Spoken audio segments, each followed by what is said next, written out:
So her portfolio was a little bit of a potpourri, and it's hard to position yourself as the best when you're doing a little bit of everything. Usually, when we think of someone that is luxury, premium, the best, they're specialized, they're an expert in something, and that's how they're known as the go-to in that.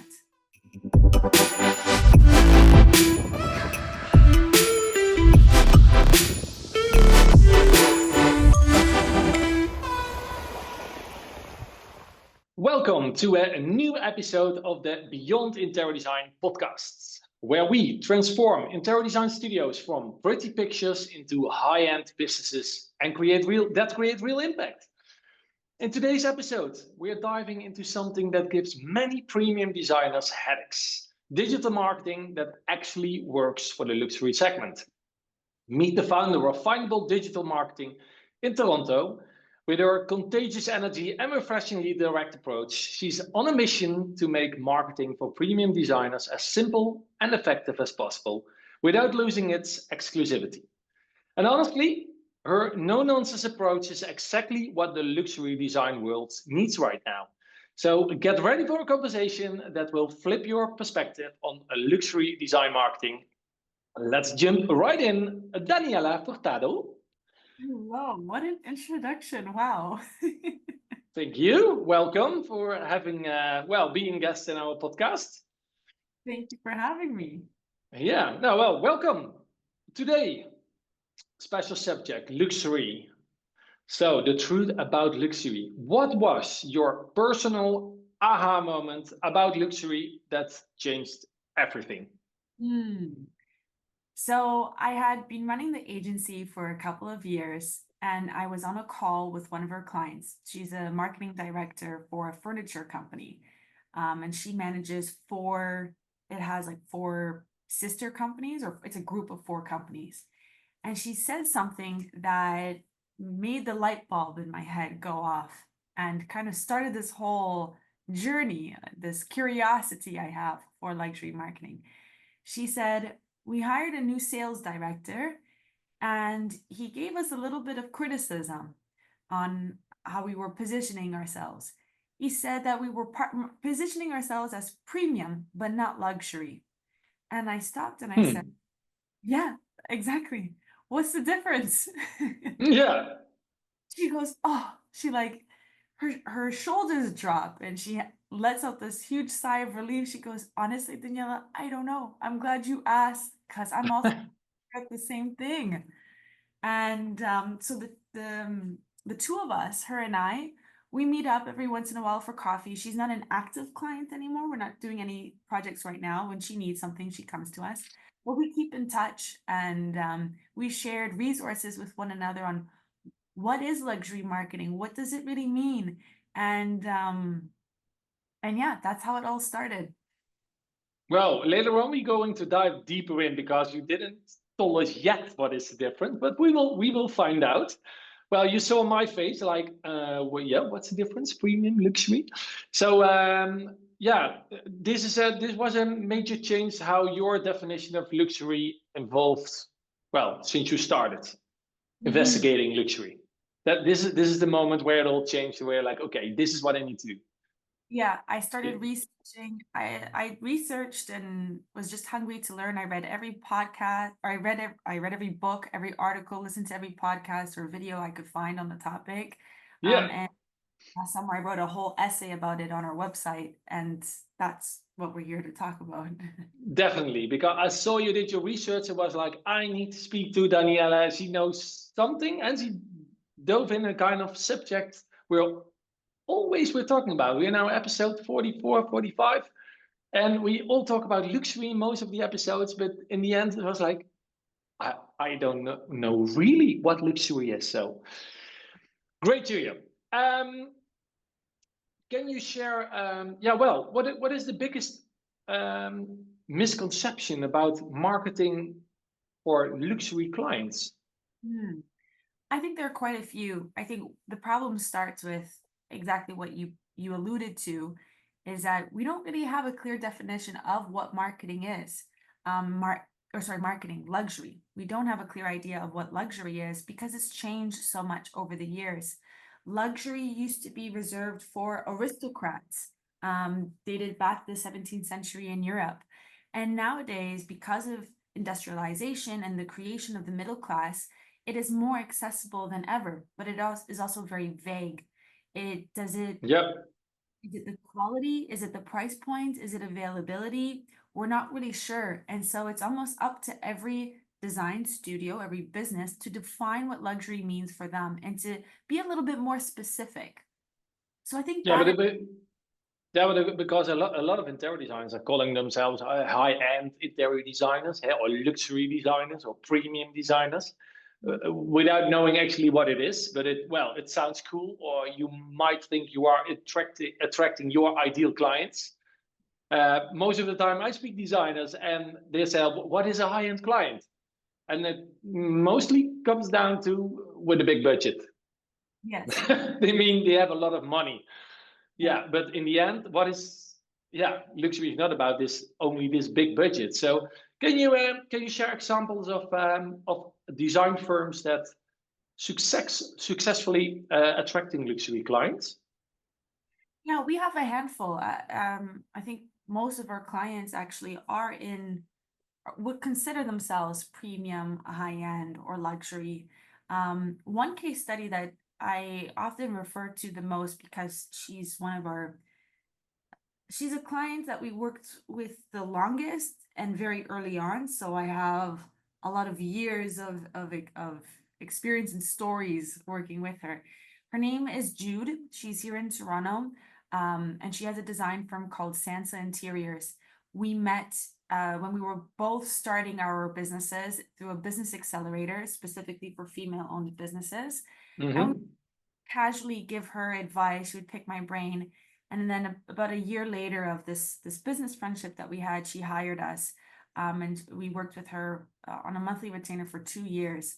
And shaped I'm proud to say that I shaped a lot of her business. Specifically in the beginning was about positioning. She was doing a little bit of everything. She wanted big budgets, like you said. She wanted to be luxury. And I think a lot of designers may relate to this, she wanted to be luxury and she wanted the big budgets because it gives the most creative freedom. And I think that's an appeal for a lot of designers. That's why you get into this profession, because you want to create. Yeah, you don't want to be you don't want to have limits Mhm. because of budget. Yeah. All Exactly. right. So yeah, take us further on this transformational journey. Yeah. Yeah. So Jude, when we started working together, she had done literally a little bit of everything from her portfolio, but also from her marketing. I mean that in every sense of the word. And I have a lot of admiration for her because that that determination and her willingness to take risks and experiment is really great. But it also was a little bit of a disadvantage. It was kind of hurting her a little bit because it meant that she wasn't focused. So in her You portfolio, mean you mean portfolio was like residential and hospitality and offices, and you mean that? exactly, but All also right. into marketing. Um, so her portfolio exactly, like she was doing some condos and apartments and some new builds. She was doing a little bit of furnishing, a little bit of renovations.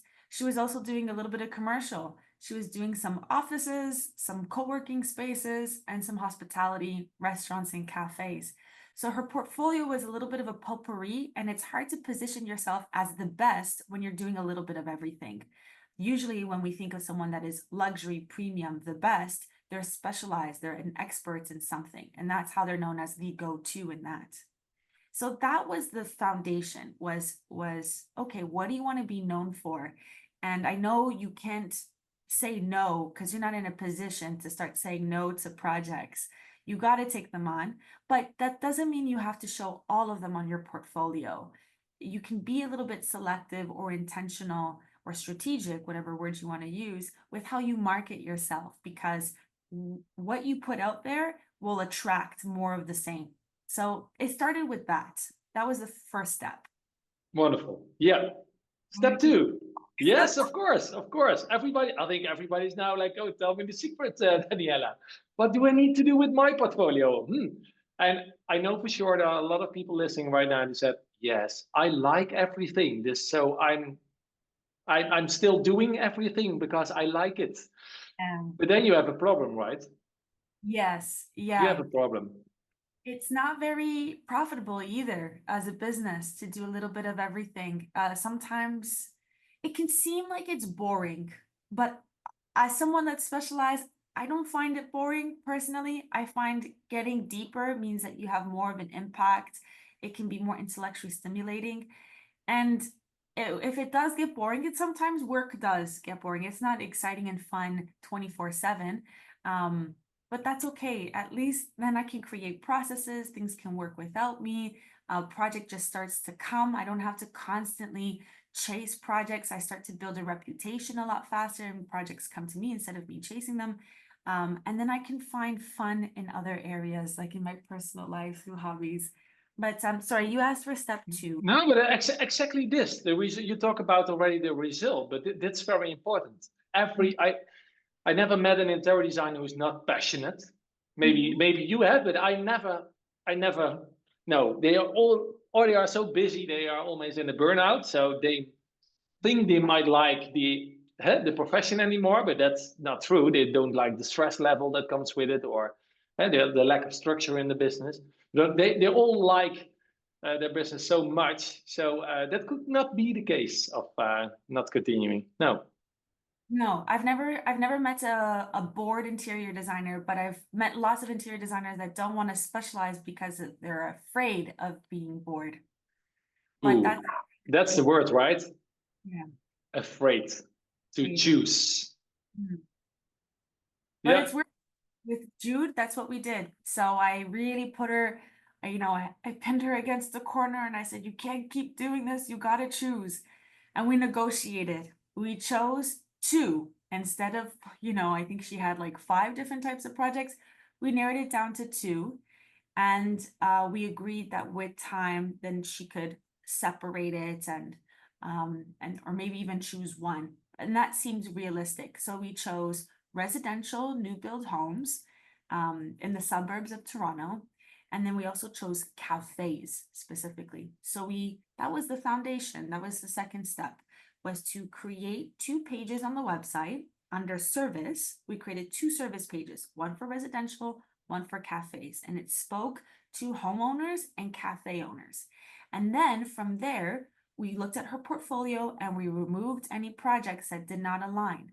Did it mean that she had fewer projects? Yes, but it meant that they popped a lot more and we could take more time to tell the stories better. So now going forward, she decided to only photograph projects that aligned with her long-term positioning and her long-term goals.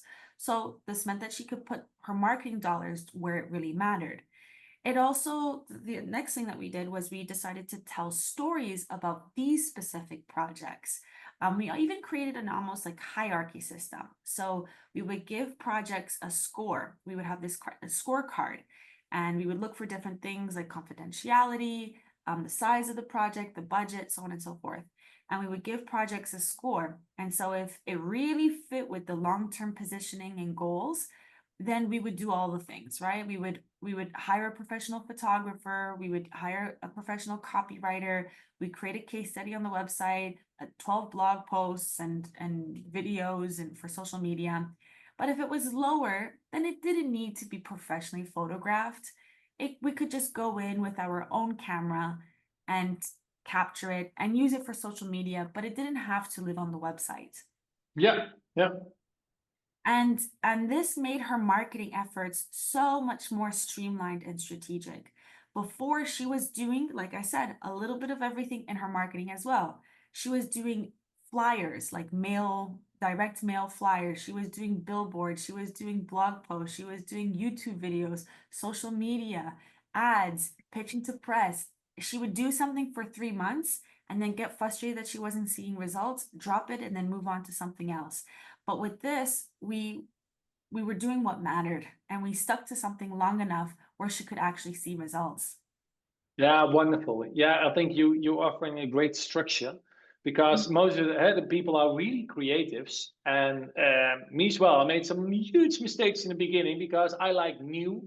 New is delicious. New is cool. New is fresh, exciting. So what you're telling me, it was exactly the case. I had a business. I liked residential. Oh, there came. Oh, there was an office. Oh, there was hospitality. Oh, so you did everything, and then you were focusing like, oh, I want to invest more in this hospitality thing, and you did you designed something or a cool article or whatever, but then, well, it was not exciting anymore, and you shift your perspective to another section. If you do that for years, you're losing money, losing energy. You don't grow because you don't go in depth. I really liked your opinion about that one. That you don't get bored if you go in depth on one specific area. It's wonderful. You can detail so much. You become the expert because you know everything about it, and that's where you get the freedom on creative wise to create your best projects ever. Exactly. Yeah. And your efforts start to compound. It takes time to see it, but I describe it like a flywheel. Like you take a project on, you do the service, and I'm sure from her, I don't know the details because I'm not working with her on a day-to-day basis, but I'm sure working with cafes all the time, she starts to create efficiencies in her operations. It's just inevitable. Or she starts to learn how to communicate to clients better because probably the same questions and concerns come up. So you get better at delivering the service, and then you now are more prepared with your marketing. You know exactly what to say in the marketing for it to ring true with people, and the same with the sales call. So then your conversion rates usually go get a lot higher, and also the inquiries start coming to you more naturally as well. So after 4 years, I can tell you actually the numbers. So we started working with Jude in 2022 was like the full year, or the end of 2021. So in 2021, she got 18 inquiries, and in 2022, she got 71 inquiries, and then in 2023, she got 133 inquiries. So Wow. And she told me a story that I really like. I think illustrates it so well. So she had about 2 or 3 case studies in the very beginning, all related to cafes. So one of the things that we did, and your listeners can go to her website and see this for themselves if they want examples, is she would take photos of the cafes and we would create a case study. So this is not a portfolio, like what a lot No, of not look at this pretty picture, look at this pretty restaurant. No, you want to know the why behind it. So we would have a short description of the project. We would outline the budget, the size, and the location.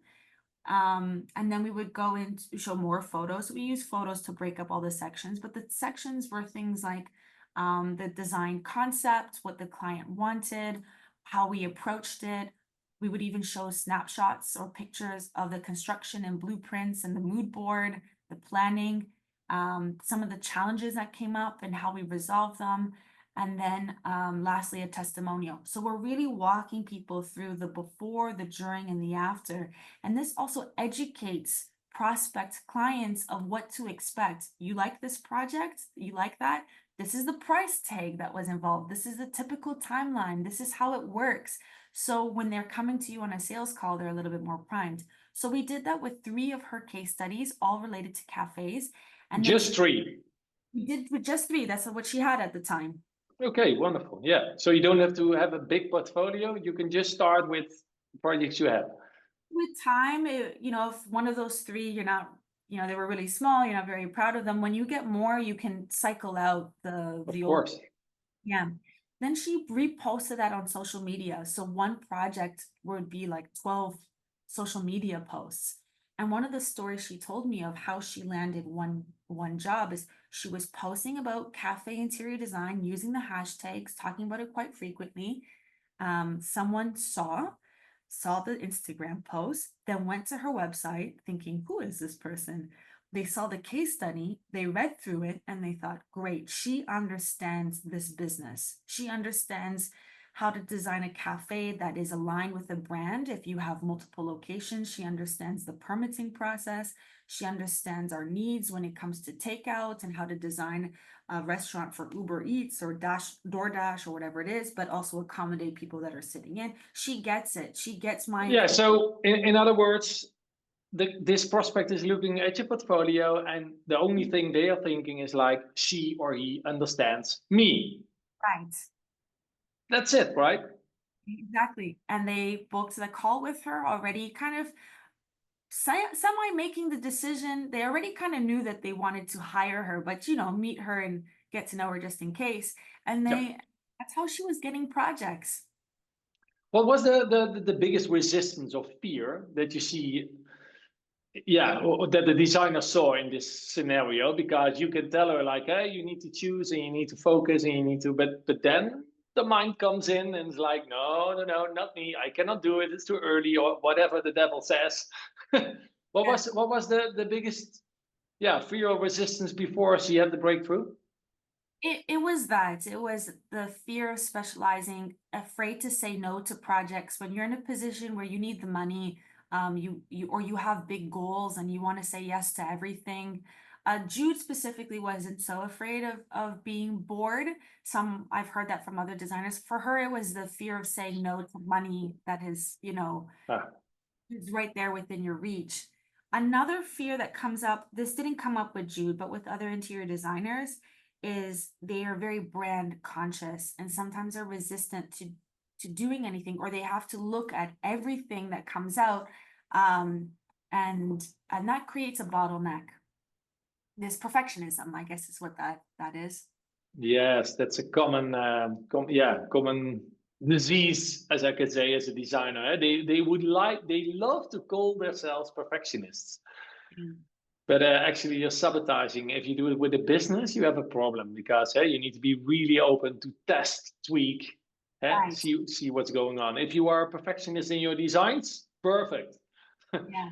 But sometimes it's better to let go what you already think you need to do with your business. That's something else, right? Yeah. Yeah. It's also So, yeah, you gave us already a lot of really practical insights that designers can do, start implementing tomorrow. So I like that. It's really, yeah, it's practical, it's doable. You can start with it tomorrow if you're ready. So thanks for that. Yeah. So what would you say uh, to the most effective strategy to attract your ideal client is actually focusing and only talking and communicating about that topic, their specific problem area. Exactly. The hard part, though, is figuring out who you want your target customers to be.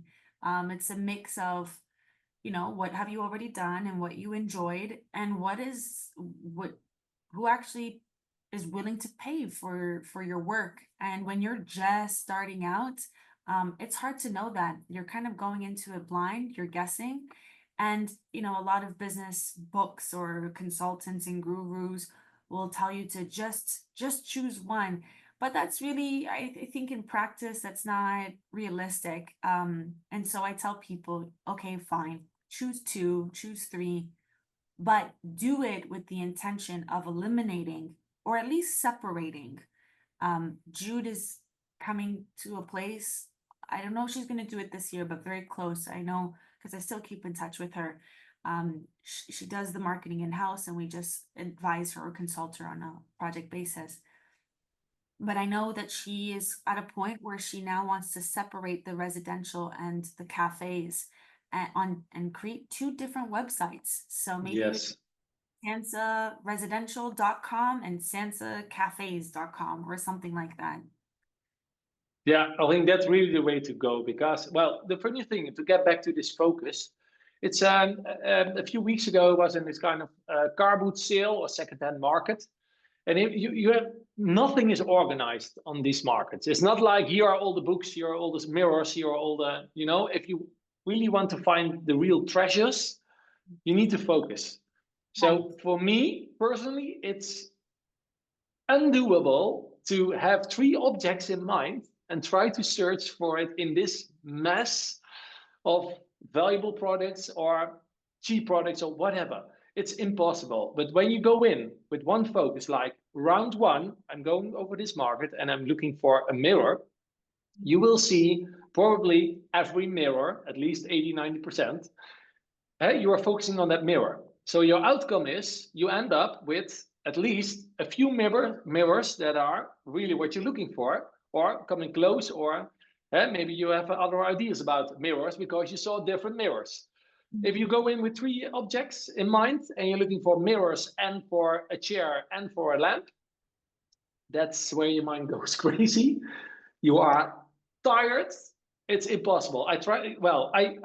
I find it out. It was the same case study as you say with focus, but then on a car boot sale, it was impossible for me to have a good outcome when I was focusing on 3 objects on this market. With one, wonderful, quick round, all the mirrors. This is my favorite. Then I make a second round. I'm focusing on another on the chairs. Came out with a chair, and then round 3 for the lights. That worked really well. It's exactly the same with marketing and with your portfolio. If you're focusing on one thing, all the stories come up, all the visuals, everything. If you're walking on the street and you see a cafe and you're focusing on cafes, you will see the cafe. It's like don't think at a pink elephant. Of course, you're thinking about a pink elephant. Something like this, right? Is it a stupid example, or can you relate to that? No, relatable. I think run a business that is well positioned. It's already difficult to run a business, like period, you know? And when you're positioning, I think it makes everything efficient from the operation side. It makes it easier for you to hire people, train them. You'll have more streamlined SOPs, standard operating processes, and it's easier for your teammates to get on board and understand. You're not reinventing the wheel every single time. It also makes it easier for you to connect with your target customer because you understand. They can feel like, okay, you get it. You know, I don't have to explain everything to you. And from a marketing point of view, it just makes you known as that go-to person, and your reputation can kind of speak for you. It's easier for people to understand what you do and to communicate it. I had another example of another client that was doing residential, commercial, and real estate. It was too much. I advised them. They wanted to do it anyways. I said, okay, as you wish. And when they launched, within 3 months, their friends and family members were telling them, I'm seeing your post on social media, but I don't really get what you do. Is it commercial? Is it real estate? What is it? And that's not a good sign. That's really, if your friends and family can't even summarize what you do in a sentence and advocate for you and market you, then how are complete strangers supposed to do it? Yeah, that's the biggest benefit. If you are focusing, you can get a really strong story, brand story, vision about the impact you would like to create. You can discover this beyond layer in your own business. So you're not just creating a beautiful interior design, but no, what's beyond? That's what we're teaching our members. This magical layer, the combination of you as an individual and the impact you are going to create with your interior design, because it's not about this beautiful picture, this pretty images. There's more. So I really love what you're telling. So your best advice for designers that want to elevate their position, what would it be then?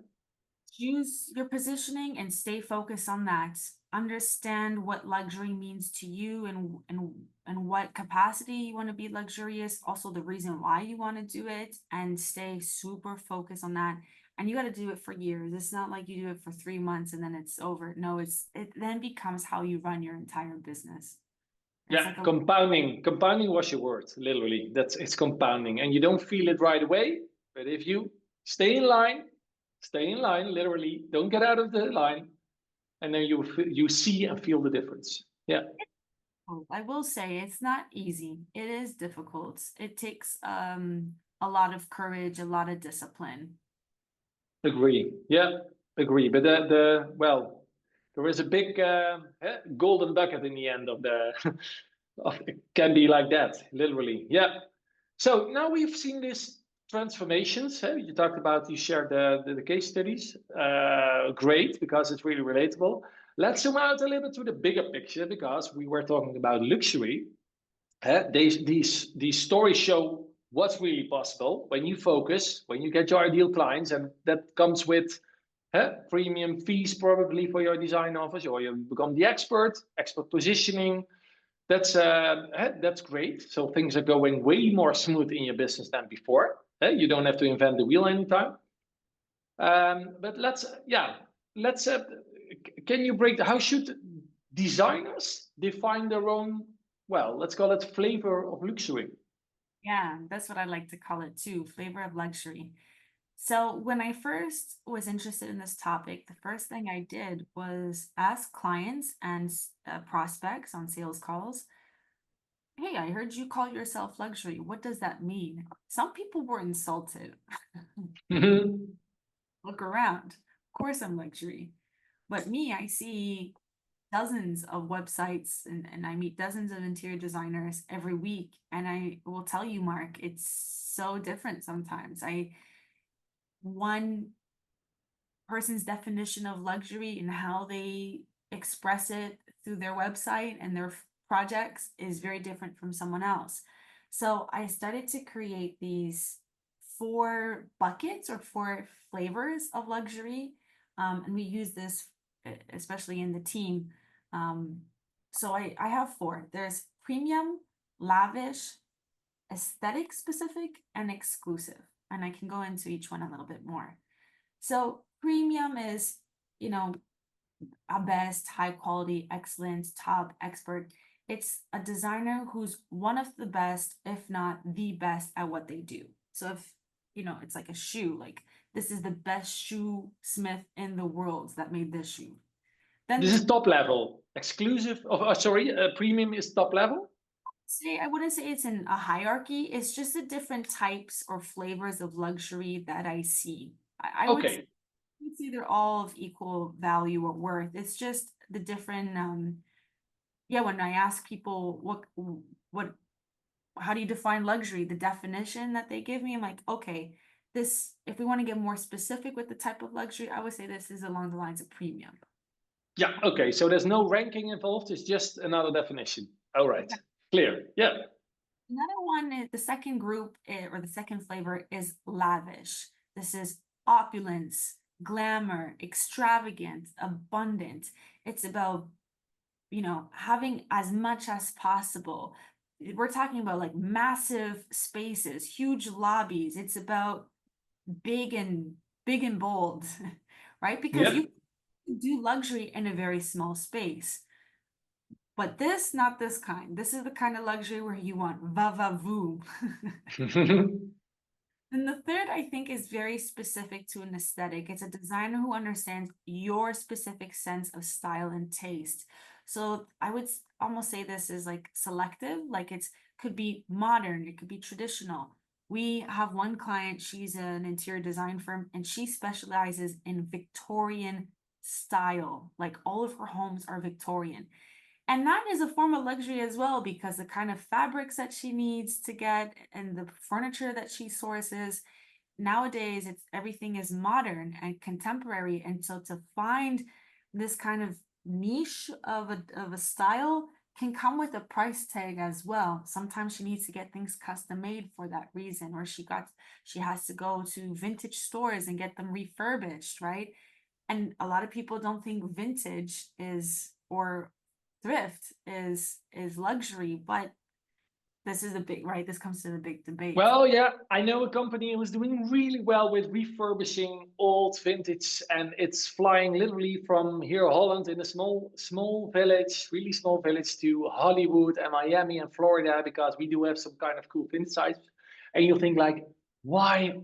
Why? If you look at the price tag, it's unbelievable. So you call this flavor, you call it Well, it's aesthetic or select, aesthetic. yeah, because it's very Okay. specific to an aesthetic.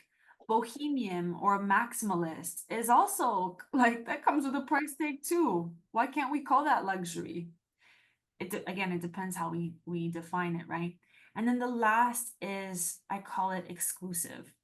In other words, it's elite, it's limited, it's private, it's award winning, it's very, very select group of people. Or this designer maybe only works with 5 clients, or they offer a concierge level of personalized service. So those are the 4 groups.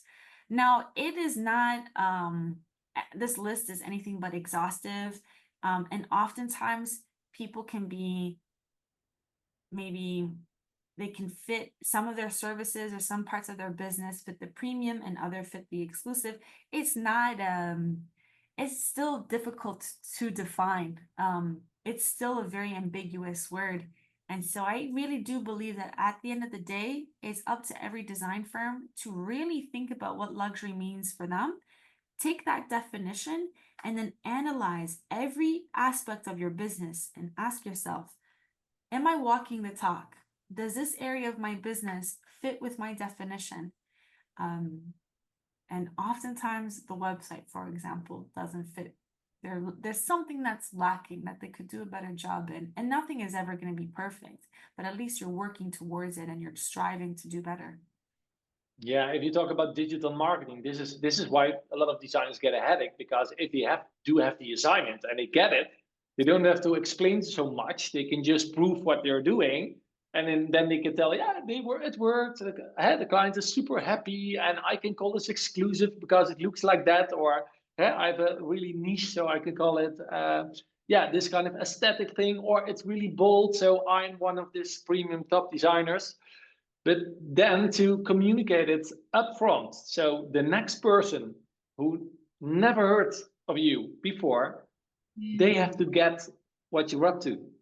If you talk about this luxury, then I really agree on that one. What is the story? What is your luxury story, or your high end, or dare to be different, or whatever all the brand promises can be? What is the real outcome, the bigger beyond outcome you try to achieve with your interior designs? Yeah, they need to get it, otherwise they not hire you. Sorry, I don't understand. Do I consider myself luxury, my agency? No, like if you are a designer and you're just doing, if you're doing your job, you're designing, and in the end result you're really happy with it and the client is very satisfied, there is where you can do all the magic, and maybe all the principles and the designer rules that are in your mind, you work with them. But the harder thing is to get those, well, we call it principles and designer rules, or your almost design religion, to get it communicated upfront, so the next one knows, hey, this is mine. This is the designer I need to hire for the job. It's challenging. I sometimes forget that I'm thinking about, I have that mentality all the time. And if anyone asks me what makes findable different, I could tell you, or tell me about this project, what makes this project different. I'm already thinking about that, but design firms usually aren't. Oftentimes I ask them, what makes you unique? What about your process, your approach, your projects? And they're a little bit stumped. They don't know how to answer that. So that's, I think, our job is to help them through that. So we've got exercises that we do. We have like an interview style and questionnaires. And it really starts with the case studies. So they won't know it right away. I think it's one of those things that you got to do it a few times and then you start to see a pattern.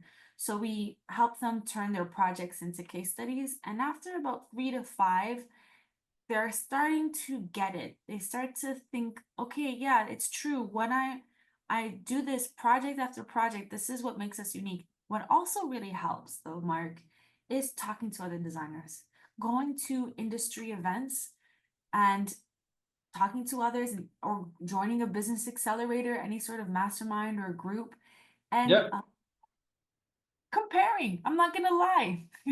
No, that's why we started the Beyond Interior Design Club, because we are also focused on our own business and our own themes and try to invent the wheel. And on the other end, we all have beautiful. That's well, maybe probably the most surprising thing. Everybody they know they are creating interior design. They create a beautiful spaces, but everybody has this kind of higher purpose, why they're doing what they're doing, why designing the way they are designing. And if you can touch that point, and you go so authentic, so individual, so exclusive, if you can translate that to the billboards on the highway and everybody, all the visibility you can get, then you're ready to go. That's almost always the case. If you know who you are as a designer, what you want to achieve, you connect that with your projects. So that's, I think, exactly you're telling us with your storytelling, like case studies. Yeah. And not only showing beautiful pictures, you will Right. attract and connect with people because you can reach many people on your website, but are they touched? Sure. That's another thing. Yeah, it takes time. You got to learn, you got to get into the practice of talking about your projects, writing about them, creating videos. That's one way. And then speaking to other designers, because that's what your target customers are doing. They're not just going to you, they're speaking to other design firms and they're comparing and contrasting and see who gets them and who they resonate with. And so, yeah, it helps to know who else is out there and how they run their businesses so that you know what makes you different. Yeah, and you feel really very conscious about it, very conscious, confident. If you do know that, it's much easier to start every conversation. Yeah. Yeah. So what's the well, if we're looking at social media in Mhm. luxury marketing, that's an well, you are there on social media, everybody's posting. So what can you say about luxury marketing and social media, this combination?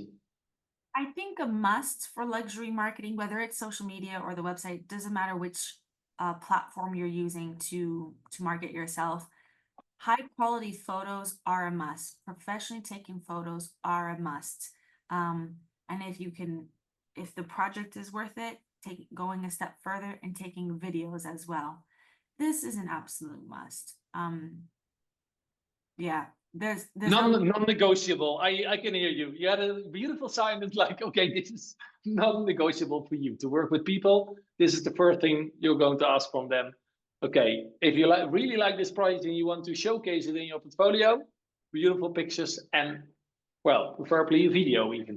It's even better. it's pretty that's a lot of it. Like if you don't have photos, it's hard to tell stories. It's hard to create blog posts. It's hard to pitch to press. It's hard to get awards. It's hard to do anything on social media without those photos. Your projects are the epicenter of your entire sales and marketing. People, as a service, you're a service-based business as an interior design firm, and us as well as a marketing agency. People can't touch what you do. They can't pick it up, try it on, smell it, wear it for a few days, come back and give it to you. It takes a lot of trust for them to hire you because you have this intangible service. And so the next best thing they have, if they cannot speak to a previous client, the next best thing they have are seeing projects. That's why referrals are such a strong source or the predominant source in this business, in this industry, because their friend and family member hired you and they can go to their home like a showroom and see the work that you did and hear about their experience. So if you want to replicate that, the kind of marketing and sales that your previous clients are doing, if you want to replicate that, you got to take photos and tell the stories on your website so other people can feel like, you know, they understand your projects and they understand the way you work before they even meet you. Yeah. Yeah, wonderful. Yeah. And so but then how do you balance this visibility with Mhm. exclusivity? Because it might feel that you are really pushy or kind of cheap, or how do you see that? Because that's always the kind of, I don't know. I think this is a common misunderstanding or misconception that because you want to market yourself as exclusive, we're not going to talk about our work at all. We're not going to put ourselves out there. But that's, I think, a misconception. To be exclusive means that not everyone can work with you, but that doesn't mean that you're silent. Some very, very, very few businesses can get away with this. I think you got to really earn it. Like, let's take Beyonce as an example. Beyonce nowadays, she doesn't follow anyone on social media. She doesn't really post anything. She doesn't do press tours like she used to, but she's earned her way to get to that position. Like she was with Destiny's Child for so long and she was doing all the press tours. And so she's in her place in her career where she can do that. But when you're just starting off in your first like 5, maybe even 10 years, usually you can't afford to do that. So I think exclusivity is about creating desire and not being available to work with everyone. But that doesn't mean that you don't talk about what you do, you don't market yourself. Sounds like a great recipe. Yeah, very clear. Yeah, very clear. Yeah, yeah. So what another question. What principles are non-negotiable in luxury marketing? What kind of principles do you need to have as a designer that you really can say like, no, I'm not going to do that, or yes, I'm only going to do that? What are, yeah, how well firm can you be? How clear can you be with your clients? I think quality and or trust are the principles, and those cannot be negotiated. And Quality and trust. I think so. Yeah, like when you're a luxury firm, you're expensive. You're not accessible, and not everyone can afford to work with you, and it's a big risk to hire you. So you've really got to show that you're worth it. Um, so that plays out in a few different ways. Everything that you put out should be of quality. Now you got to balance this with perfectionism, right? So your Mm-hmm. should be high quality and professionally taken. Your case studies, your website should be well put together. Um, if you're doing SEO, for example, a big part of SEO means that you need to get reviews and you need to get something called backlinks. You don't want to be cheap about that, right? You want to get real testimonials. And if you get backlinks, you probably want them to be like press features or podcast features. Um, so it's got to be done well. You don't want to just write fluffy blog posts or fluffy social media posts. You want to be intentional and thoughtful about it. So that's, Can you fake it a little bit if you're not there yet as a designer? can you fake it? If you don't know, like if you've never designed a cafe and you're going to write blog posts about it, Probably. try, but people will sniff it. Like you'll probably won't get, you'll get the bottom of the barrel type of inquiries reaching out to you.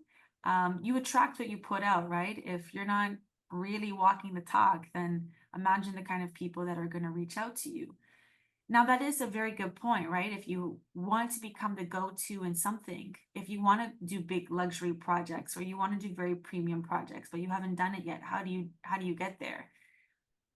That's like the chicken and the egg. I do think you're building relationships. People have to trust you and know that you haven't done before, and they trust that, okay, this person has enough transferable skills where I trust that I'm going to take a leap of faith and I'm going to do it with them, or I'm going to let them do it. So it could be that it's like really some key relationships will help you get there. Or you can start small and then work your way up. What I said earlier about cycling projects, right? You start with a room and you do a few of those, and then eventually someone will let you do a whole floor. And then you're doing all floors, and then eventually someone will let you do a whole house. And by the time you do that, you cycle out the other projects from the very beginning. So the people Yeah, don't. you're just telling everybody I'm doing the whole house or I don't do it. Yeah, exactly. Exactly. But Yeah. you have to be okay with taking steps. It's not going to happen overnight. And I would say that's another key to luxury marketing, is that accepting that you're not selling tacos and t-shirts. You're not going to get 200 customers a day. Um, it's just, that's not the line of business that you're in. It's going to take time for you to get those high quality leads. And when they do come knocking on your door, not everyone is going to give you $500,000 or euros in your case from the get-go. Like you're going to have to earn that trust. You're going to still have to build that relationship. Digital marketing does not replace relationship building in the sales process. It doesn't replace that. And so some people are quick to say that digital marketing doesn't work because the person wasn't ready to sign a contract after 2 calls with you. That's not all. So that's something that people have to accept, and that maybe because what you're going after is like the 1%. Not everyone has those budgets. If you're working your way towards it, maybe having a smaller service like a design day or a VIP consultation that's priced premiumly, but it's a smaller scope of work, would be a good stepping stone until you get those big projects. Yeah, great. Yeah, the reason I was asking you, can you fake it? When I really started out on 9 square meters under my bunk bed, with Yeah. a €5 bicycle from a junkie.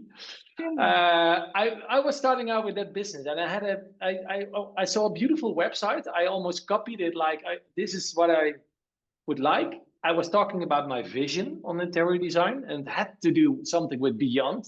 So the whole story, when you look back, it's so obvious, but that time I had no clue. I did that, but I photoshopped a truck. There was a white truck online, and I'm talking about 2008. I photoshopped the truck with my branding logo on it.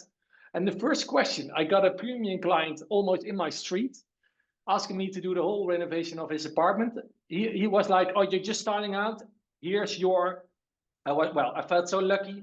He just trusted me on that. I felt like he can do it. It was almost my first party, and it was a big one, a premium one. I can do it. But he asked me very quickly the question in the first conversation: "That truck, is that really yours from your company?" I was like, "No, no, no. I will be really honest with you. I just photoshopped the truck with my logo." He loved about it, but God, he really loved it. He was like, "I like this attitude." Yes. Yeah, this was a kind of fake it till you make it. But I don't think it's only because of the truck on my website, but there was something like, that's how I can show them that we are a real good running business, although I was just starting out. And that's, I think, when you, to make it really practical, I think when you share the vision, you know who you are as a designer. You can talk a lot about design, what you want to create, the impact you want to create. So if you have those stories, I think you can have a really strong start, even when you're starting, to talk about the designs and the impact you want to create, because people will love that. And they think, hey, this belief, this idea of interior design, this outcome, I like that. Let's give him or her the There are opportunity. going to be some people that will appreciate that for sure. That reminds me, your story reminds me of when I was also starting out and trying to build my own portfolio. So I'm a big advocate. I'm a big believer in putting your face on your website. Um, I just think there are so many fake businesses and fake websites out there or scammers. Um, and it's very easy to use stock images, or AI now is, huge. You can use AI generated images, and that when someone puts an image of themselves, of their own face on the homepage somewhere, that takes a lot of pride, right? It's like, I'm proud of my work and I'm not afraid to put my name on it. So that speaks volumes. So that's what I had done. Now it's the team photo on the homepage. It's not just me, but at the time when it was just me, I put my photo on it and on the homepage. And someone reached out to me. They called me actually, and he said, "Yeah, I have this project. Can you do it?" We went back and forth. It wasn't a good fit because he wanted website redesign, and we don't do website redesigns. We just do the marketing. But he's like, he said something that stuck with me. He says, "Oh, it's a pity we won't work together because I took a look at your site and you seem like you're just starting out. I can tell that you're young and you're just starting out, but you seem like you're a really hard worker. I just get this." And we had spoken on the phone for like 3 minutes. "How do you know that about me?" He's like, Oh, yeah. "The way you presented yourself, the photo, the way that you just put yourself out there." So it's a, people can feel that sometimes, right? And there are some people that are going to appreciate, other people are not. They're going to say, do you have your stuff together or not? Like, I want to work with someone that, they've done it before, they're organized, they're experienced. So some people are, Yeah, or they do have a team, or I just want you because you work alone. They can have all these kind of, well, yeah, again, flavors of why they want to work with you. Yeah, exactly. yeah. Well, great. Well, thank you, Daniela. You have some really practical, doable insights. So wonderful. I like that. It's smart. It's, well, you can do it in a, yeah, very great. Thank you for that. The last part I would like to discuss, and it's about the future of luxury marketing. Can you foresee something? What's going to happen in the upcoming, well, 5 years is in this time a very long time. Eh? If you talk about AI 5 years before, we had no clue where we should be today. So how would you see? How is luxury marketing evolving? I think, don't bet me on it. If I'm wrong in 5 years, don't come after me. I will. No, I won't. While I was researching, I found a branding agency in London that did some research, and they're speculating that Gen Z is going to really set the tone for what luxury is going forward. We're seeing a lot of Gen Z care about inclusivity and accessibility, and they're applying the same concept to luxury. So they've now coined this term, accessible luxury, which is a paradox, which is a bit like of a contradiction, because historically, luxury was not about accessibility or inclusivity at all. It was about inaccessibility and exclusivity. So this, I think, is changing, and consumer brands like Gucci, Burberry, and Tiffany are noticing this, and we can see in some of their marketing campaigns they're trying to let go of this kind of stuffy traditional approach, and they're adopting more of an open and accessible attitude. They're using words like diverse and inclusive in their social media. They're using things like memes to be more approachable to the Gen Z. There is this trend where they're like vandalizing their own brand campaigns. So they will have posters, and then they will take graffiti and vandalize it themselves. Or the staff are trained to be very approachable, very friendly, and not stiff and reserved.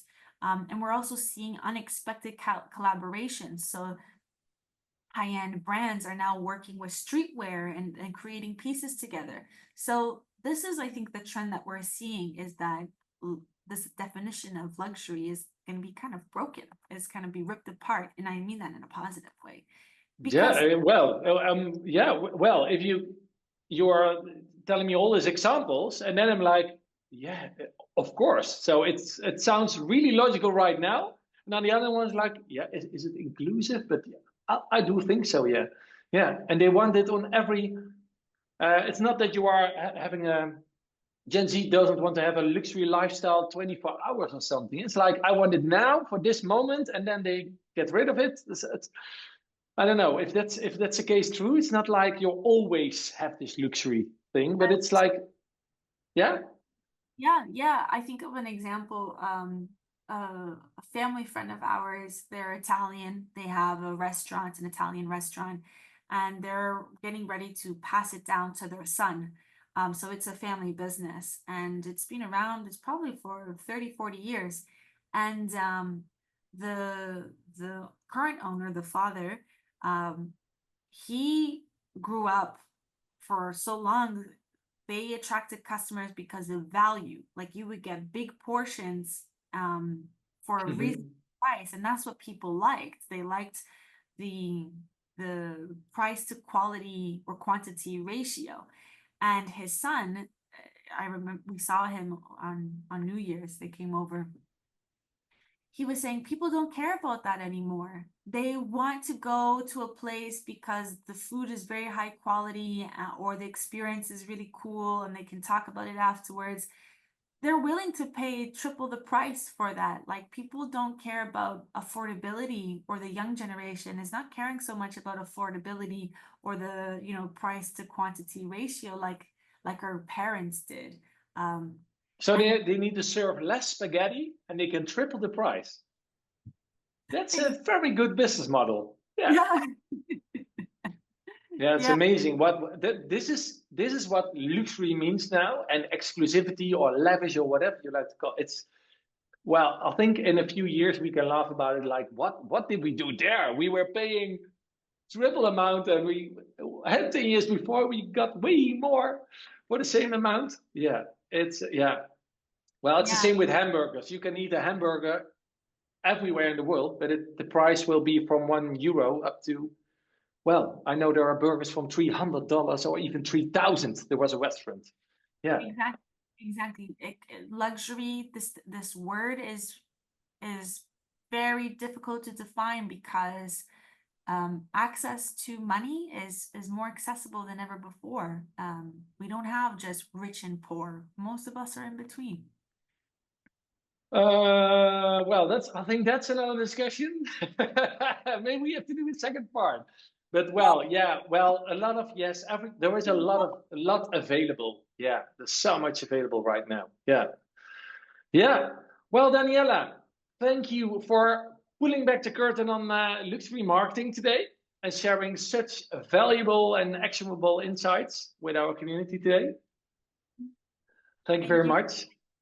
I really appreciate this. Was a really fun conversation. I'm glad that we got to go deep into it. Well, wonderful. So, well, for the listeners, if you want to learn more about Daniela Furtado and get access to exclusive resources from this episode, you'll find everything in the special link in the podcast description. Thank you for tuning in to the Beyond Interior Design podcast, and see you next time. And of course, don't forget to hit the subscribe button. Bye bye.